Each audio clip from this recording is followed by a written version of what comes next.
Baik, pemirsa, masih di indahnya Ramadan, seperti yang kita bahas di segmen-segmen sebelumnya, yaitu iman apakah cukup dengan yakin saja. Gusan tadi menyampaikan setelah kita beriman, ada pengaplikasian di dalam kehidupan kita sehingga kita mengenal Islam secara kafah. Nanti akan dibahas Gusan, Ustaz Azhari dan juga Yai Sumarno, namun kita ikuti dulu liputan berikut ini.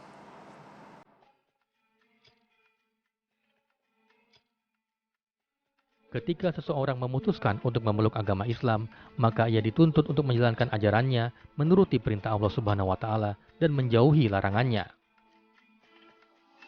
Ketaatan secara penuh pada Islam merupakan bentuk keislaman yang kafah, tunduk pada Allah secara pasrah dan penuh keimanan. Dalam bahasa Arab, kata Islam artinya berserah diri, sementara kata kafah artinya sepenuhnya. Dari pengertian tersebut, berislam secara kafah adalah menyerahkan diri pada ajaran Islam sepenuh diri dan secara total. Namun sebagai manusia, tentunya kita tidak luput dari khilaf dan dosa.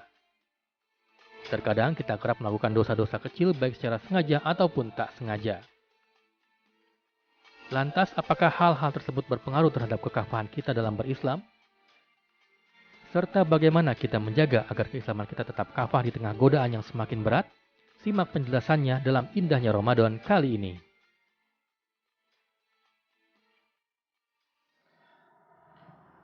Baik pemirsa, kalau gitu saya langsung ke Gusan, bagaimana mengenal Islam secara kafah. Ya, memang diperintahkan kita menjadi udkhulu fis silmi kafah, jadilah kamu masuk menjadi Islam yang kafah. Nah, kita harus clearkan dulu nih, Islam ini objeknya apa? Ya. Objeknya Islam itu adalah manusia. Maka ketika kita menjadi manusia seutuhnya, kita harus bisa ngeblend, kita harus bisa berinteraksi dengan yang lain. Sekali lagi, Islam itu bukan hidup dalam ruang yang hampa, tetapi Islam itu hadir untuk memberikan rahmat kepada semuanya. Bukan rahmat kepada hanya orang-orang yang beriman saja. Maka ketika kita bicara tentang apakah Islam kafah itu, ialah Islam yang bisa memperlakukan dirinya, pribadinya menjadi orang-orang yang bisa memberikan keselamatan kepada yang lain. Memberikan manfaat yang memberikan banyak manfaat begitu. kepada yang lain. Yang pertama itu. Nah, yang kedua, ketika kita bicara kafah, kita harus melihat dulu bahwa Islam itu adalah value. Value yang bisa diterapkan di mana saja. Islam itu bukan paket budaya dari satu tertentu yang dipaksakan budaya ini diangkat ke tempat yang lain, sehingga menjadi pemberontakan dalam tanda kutip berkaitan dengan ketidaksesuaian budaya. Maka Islam itu adalah value yang bisa memberikan warna kepada budaya manapun. Sehingga ketika Islam hadir dalam sebuah lingkup budaya tertentu, maka kehadiran Islam tidak untuk merubah budaya itu, tapi memperbaiki mana yang bisa diluruskan sesuai dengan syariat-syariat Islam kita. Ketika kita bisa melakukan itu dan kehadiran kita memberikan senyum kepada orang lain, kehadiran kita bisa memberikan manfaat orang lain, itu sebenarnya kafah yang sebenarnya. Bukan berarti harus dengan regulasi politik yang harus kafah dan sebagainya. Karena panjang nanti. Karena dalam Islam pun tidak ada pakem politik di dalam konteks Islam, itu tidak ada. Karena politik itu dinamis, dan Islam bisa menyesuaikan itu semuanya. Nah, ketika itu tidak sesuai dengan budaya tadi apa yang disampaikan Gusan, apakah itu bisa dibilang belum secara kafah keislamannya itu? Fadhol Ustaz. Nah, gini nih, coba kita lacak lagi tuh ayat, saya kira bagus sekali. Ya ayyuhalladzina amanu dukhulu fis-silmi kafah. Kita disuruh masuk. Ini menarik. Al-Qur'an menggunakan kata silm, bukan al-Islam, meskipun dalam tafsir as-silm di situ maknanya al-Islam. Wahai orang yang beriman, masuklah kamu ke dalam silmun. Keselamatan ya. Silmun kata para ulama maknanya adalah as-suluh, damai. Lawan dari kata al-harb, perang. Al-Quran tidak mengatakan ya ayyuhalladzina amanu dukhulu fil islami kafah, tapi fis silmi kafah. Yang dimaui oleh Al-Quran bukan identitasnya, sehingga bukan kata Islam yang disebut, tapi value-nya tadi bahasanya Gusan itu. Kedamaian tadi itu. Kedamaian itu. Karena itu mari sebarkan citra Islam yang damai di semua lini. Di semua lini inilah yang bermakna kafah, total, di semua lini.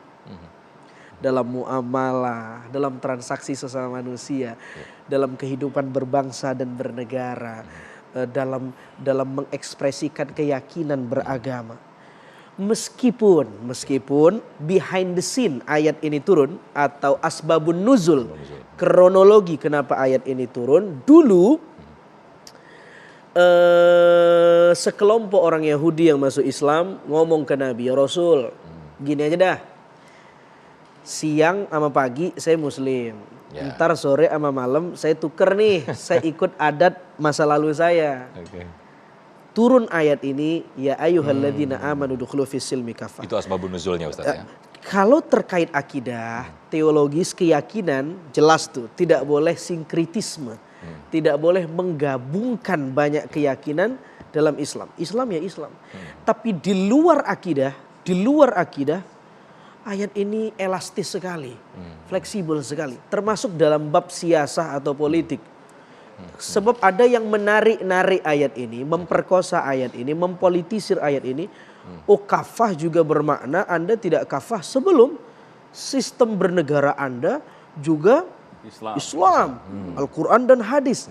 Padahal ayat ini menjadi ketok palu kalau babnya akidah. Tidak boleh sinkritisme. Tapi kalau di luar akidah elastis sekali. Elastis sekali. Karena itu ya. Gimana tuh ya? Dan ini dicontohkan oleh baginda Rasul Nabi kita Muhammad sallallahu alaihi wasallam. Turun tuh ayat. Lau kunta fadhon ghalidal qalbi lan fadhu min hawlik. Rasul pernah sempat egois dalam dirinya ketika dia berdakwah. Sehingga akhirnya terjadilah agak sedikit kerentanan sosial di kota Mekah. Turun tuh ayat. Lau kunta fadhon ghalidal qalbi lan fadhu min hawlik. Maka betul kalau yang dimaksud dengan silmi kafah ini, as-sulmu adalah merupakan satu elastisitas kita disuruh damai, masuk ke dalam kedamaian. Rasul ketika itu juga, Rasul juga kan manusia. Ya, kenapa sih dia nggak mau yang namanya totalitas seperti kayak kita begini? Ya, turun tuh yang tadi itu. Lau kunta fadhon ghalidan qalbi lan fadhu min hawlik. Kalau kamu keras kepala, keras hati, nggak akan nanti mengikut orang-orang di sekitar kamu. Jadi dengan menampakkan kedamaian, maka Rasul merubah strategi ketika Nabi ada di Madinah. Bagaimana Nabi dengan di Madinah? Ada berhadapan orang Yahudi, berhadapan dengan orang Nasrani. Yang Nabi hadapi bukan orang-orang yang bodoh, orang-orang yang toto. Tapi mereka orang-orang yang pintar. Tapi Nabi tidak menunjukkan keegoan. Jadi Islam kafah, bukan Islam yang ego. Bagaimanakah kita tidak menghadirkan kedamaian itu? Apakah itu dibilang belum kafah secara Islam? Dilanjutkan nanti ya guru-guru. Sesaat lagi tetaplah di Indahnya Ramadan.